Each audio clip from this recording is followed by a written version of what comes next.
and welcome to Classic City Blue. I love what I do. Chief was very much involved into the neighborhood. Finding your own way of policing and having confidence in it. Handle the basics. How do people treat you different? Answer your calls. You have a bigger impact than you think you do. What kind of effect would it have on you, your family, or better yet, the agency?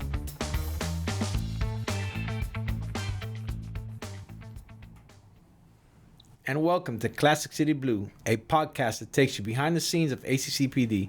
I'm your host, Lieutenant Enrique Rivera, and today's special guest is none other than Sergeant Brian O'Neill with the Property Crimes Unit. Brian, how you doing? Doing well. Thank you for having me. And thank you for coming. So, how long have you been in the Property Crimes Unit altogether? I know that you are now the Property Crimes Sergeant, but you were there before. So, roughly, how long were you in the property? I think going on about 4 years now. So I was a detective for about 2 years, and then when I got promoted, I went back to patrol. And after about 3 years there, I got transferred back to property crimes as their sergeant. Okay. Now, what interested you into property crimes? Was it just like an opportunity, like this spot was open, or did you have a knack for it? At first, it was the opportunity, but once I got in there, I realized all the different crime types that unit has to investigate. And it can take you anywhere. So the unit, investigates property crimes as well as financial crimes. So when I was a detective, I primarily focused on financial crimes for the first year, and then I started branching out into property crimes. So I got to see both halves of that. So now you mentioned different crimes, and you said financial crimes. What other crimes does the property crimes unit investigate? I think we have 11 different crime types, if I'm remembering correctly. So we do anything from entering autos to burglaries, generic thefts such as shopliftings or packages off your porch, all the way up to the financial crime aspect where we've had multi-million-dollar embezzlement cases, FTC frauds, scams. Just a lot of different crime types. So if you had to pick one, which one is the easiest to investigate, and which one is the more complex one to investigate? Easiest is probably going to be a shoplifting, right? Because a lot of the stores have their own surveillance or might have their own loss prevention that knows your repeat offenders that come in and out. And so they may give you a case that's already finished and it just needs law enforcement eyes put on it.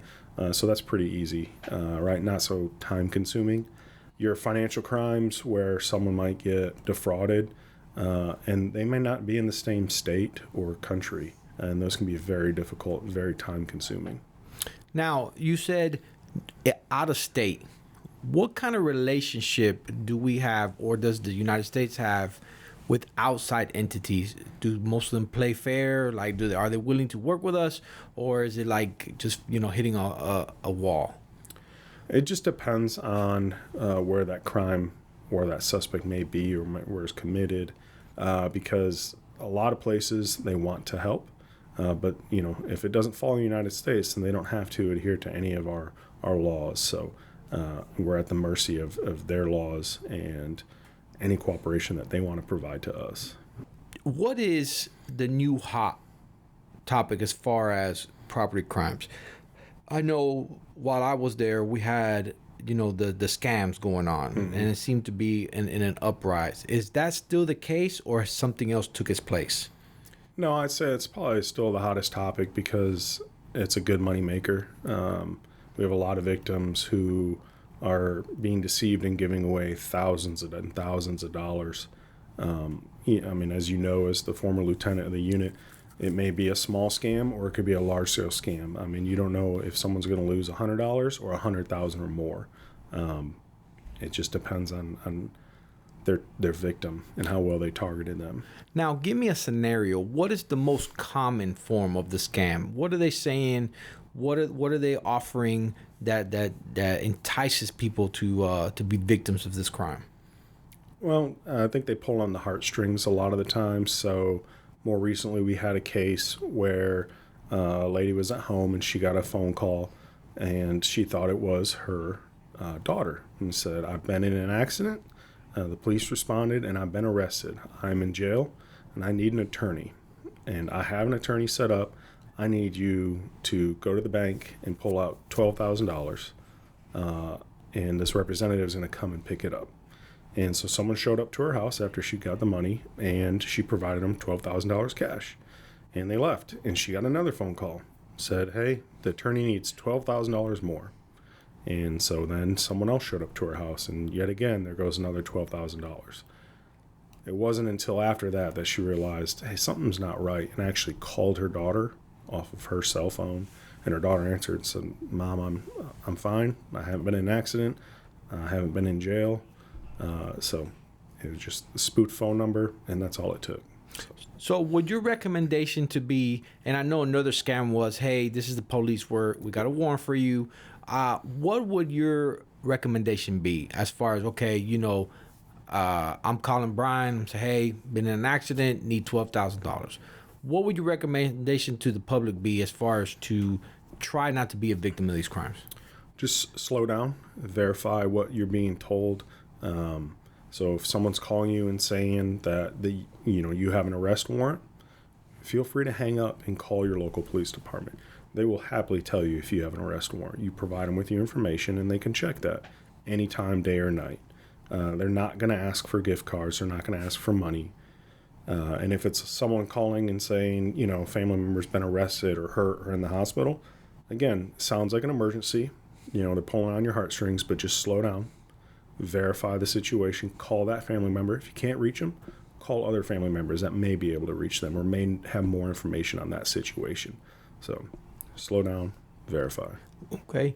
Now, Athens is a very college-driven town, right? Do our college students fall just as much as victim as our residents?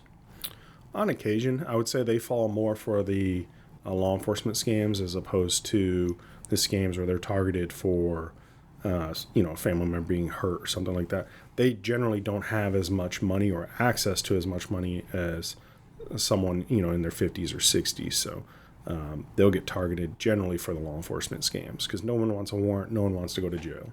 I think I want to touch up on giving your phone to strangers. I know that we work some cases where downtown somebody would ask for your phone. They would go on your Zelle accounts and wire them themselves money. So how do, obviously it sounds like an easy fix, but how easy or how hard would it be for us to get those funds back? And is your ultimate advice, don't give your phone to people?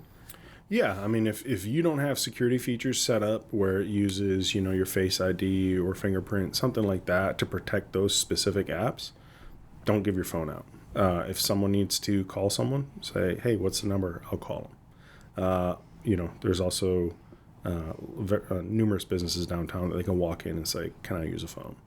There's a police department downtown. They can go in there. But yeah, don't give your phone out because a lot of times we'll see where they'll transfer money, unprotected app, and then they'll delete the app. And so you're not seeing that information, and money's generally gone. Okay. So, and cell phones and technology is a big part of where we live nowadays. I mean, back in the days, I had a flip phone. I can text was the most. Now, a cell phone's a mini computer. Where do you see the technology that we have now aiding the property crimes unit? So, there's a lot of different ways. Burglaries used to be very prevalent, right? But now you don't need to leave your home to scam someone or get caught in the act, right?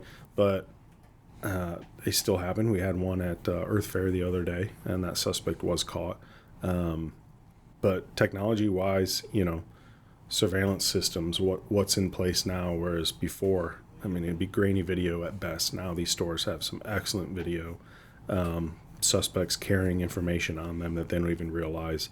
Apple AirTags, things like that, cell phones, all that stuff's being tracked. So now, and I know that thanks to Nick Barker, we have the capability of using Ring cameras, right? Is that an app that we use in partnership with? So the most we can do is request video. We can't log in and see anyone's video from their house. There's no application or website where I can just log in and see everyone in the neighborhood's cameras, right? The most I can do is send out a law enforcement request to a geographical area, and Ring will send a request to them, say, hey, law enforcement in your area is looking for some assistance If you have video during this time frame you'd like to share, let them know. Okay. Do you think that most of these crimes also being committed is it real planned? Like, is it a sophisticated plan, or is it just kind of a spur of the moment crime? What is going into these newer crimes that are coming up? So a lot of it, I would say, is planned. I don't think there's a ton of just crime of opportunities occurring. They still do occur. If you have 12 packages on your porch and you haven't picked your mail up in a couple days, they're probably going to get gone, right? Just someone cruising down the neighborhood. But other than that, most things are generally planned. They have an idea of a location they want to go to. The burglary from Earth Fair the other day, the suspect didn't even live in our county, right? He traveled here with intent and with purpose and targeted that location. So are we having people from outside of the county come here more to commit crimes, or is it still very scarce? It just depends, right? I mean, with this being a college town and a transient area where you come and go for a few years and then leave, and then also very dense population, people moving to the outskirts or surrounding counties, but then, commuting to work here. It's hard to tell, who's targeting Athens, right? Where does the criminal element live? Among us, Now, when should somebody report the crime? When does it become a crime? Because like obviously like a fraud or a scam call, in reference to the lady who lost all the money because of her daughter, had she not lost that, right? Had she said, no, I'm not going to pay that, should she call us because she got the call, or at what point do they need to call the police? Yeah, and I would say in that situation, even if she did not lose any of the money, let us know it's occurring. Let us know, but also let your friends and family and your neighbors know as well to try to prevent them from being targeted. But if I don't know about the newest trends and scams, it's hard when we goes out to these community events to educate people on that. So I would say if you feel that you have been victimized or targeted, call us. It may not have to be on a 911 line. It can be on the non-emergency line. But call. Let us know. So would you say that if you had to pick a particular crime, right? Let's say stolen vehicle. Who's more of a victim of that crime, as far as are the college kids getting their cars broken into or taken more than residents, or are the residents of Clarke County being more victimized for those types of crimes? Again, with an influx of students, I think it just depends, right? What we're seeing is people are just leaving their car keys in there, right? That hasn't been safe to do in a very long time. If you leave your vehicle keys in there and it's unlocked, it's probably going to get gone. But generally, we have a good ability to recover those, right? But yeah, I mean, why give someone the ability to take one of your largest investments in life? Now, like you said, we have an influx of people yearly, right? Some people come for school, some people come from work as we grow, because Athens is growing much more bigger. What recommendations would you give, easy recommendations, would you give for people to not be a victim of property crimes? Just be observant. I mean, there's small things you can do. Security cameras nowadays don't cost much at all. You can put them in areas. They don't have to be hidden. Let the folks who may be targeting you know that you have cameras, because I'm going to move on, right? Lock your vehicle. Take expensive items out. Don't leave them in plain view. Don't leave firearms in your vehicle. You can bring them into your home. Lock your doors. Lock your windows. If you're going to be going away for an extended period of time, call up the police department and request a house check. Let your neighbors know. They can watch your house as well. Just small little things. I mean, people don't need to be in fear that crime is taking over Athens, because that's certainly not the case. We've been trending downward year after year. So just small things. Be observant to protect yourself. Okay. So what's next in your career for you? You're the sergeant for property crimes. Is any other particular branch that you would like to go to, any other division, or is this where you want to be at? I'm very happy where I'm at. I still have a lot to learn. I've only been back in the unit for going on 2 years. There's still things I need to accomplish, more training. So a lot of things I'd still like to do.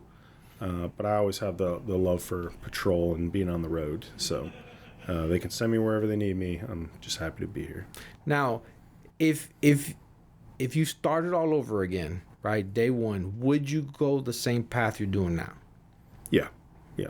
Would not deviate anything? I don't think so. I stayed on patrol for almost 8 years and had a lot of fun, and then went into investigations and got to experience that before I even tried to apply for any supervision. And then once I got that, it's hard to come back from that. So have your fun up front, and then when you're ready, promote. So what does Brian O'Neill do away from work? Congratulations on you, baby. Yeah. My favorite person in the world. I got to help pick the name. What are hobbies that you do outside of this job? What do you like to do? Right now, anything outside, not just because it's freezing cold, but I have 2 young children and 1 very young. And so anytime we get the opportunity to go outside, go to the park, go for a walk, Fort Yago, anything like that, just be outside. Now, you're not a Georgia native, correct? No. Where are you originally from? I was born and raised in Michigan. I moved here when I got out of college. I was 23 years old. So I've been down here for over a decade now. I've assimilated. I got one last question for you, and I've asked mostly everybody. So, as a sergeant, you've also made it through the ranks. If you saw day one Brian O'Neill, what would be your advice to him?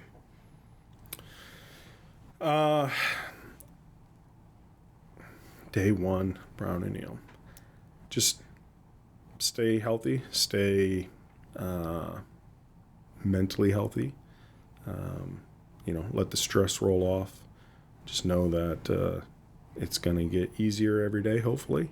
When you first start, you could not be any more excited, but you know nothing. And then you get out of the police academy and you know something, but you've experienced nothing.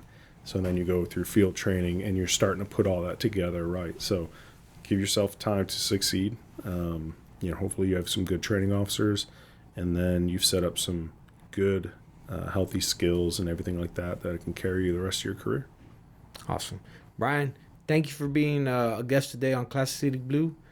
And that wraps our episode.